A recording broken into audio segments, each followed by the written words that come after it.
கோவையை வீழ்த்தி திண்டுக்கல் அணி கோப்பையை கைப்பற்றியது. அஸ்வின் அபாரம். சென்னை சேப்பாக்கத்தில் நடந்த 8வது TNPL தொடரின் இறுதிப் போட்டியில் ஷாருக் கான் தலைமையிலான லைகா கோவை கிங்ஸ் அணியை 6 விக்கெட்டுகள் வித்தியாசத்தில் வீழ்த்தி அஸ்வின் தலைமையிலான திண்டுக்கல் டிராகன்ஸ் அணி முதல் முறையாக சாம்பியன் பட்டத்தை கைப்பற்றியுள்ளது. டாஸ் வென்ற திண்டுக்கல் டிராகன்ஸ் அணியின் கேப்டன் அஸ்வின் பந்து வீச்சை தேர்வு செய்தார். கோவை அணியில் துவக்க வீரர்களாக சுஜய் 22 ரன்னிலும் சுரேஷ் 11 ரன்னிலும் வெளியேறினர். பெரிதும் எதிர்பார்க்கப்பட்ட சாய் சுதர்ஷன் 14 ரன்களில் அவுட் ஆனார். தொடர்ந்து வந்த முகிலேஷ் டக் அவுட் ஆக கோவை அணியின் ரன் குவிப்பு மந்தமானது. இதனால் 20 ஓவர் முடிவில் 7 விக்கெட்டுகளை இழந்து 129 ரன்களை மட்டுமே எடுக்க முடிந்தது. அதிகபட்சமாக ராம் அரவிந்த் 27 ரன்களை எடுத்தார்.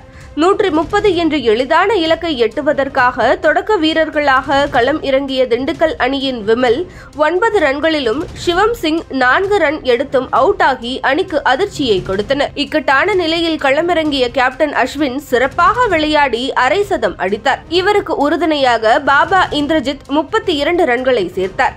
இதனால் 19 ஓவரிலேயே திண்டுக்கல் அணி வெற்றி பெற்றது. பேட்டிங் மற்றும் பந்துவீச்சில் சிறப்பாக செயல்பட்ட அஸ்வின் ஆட்டநாயகன் விருதை தட்டிச் சென்றார்.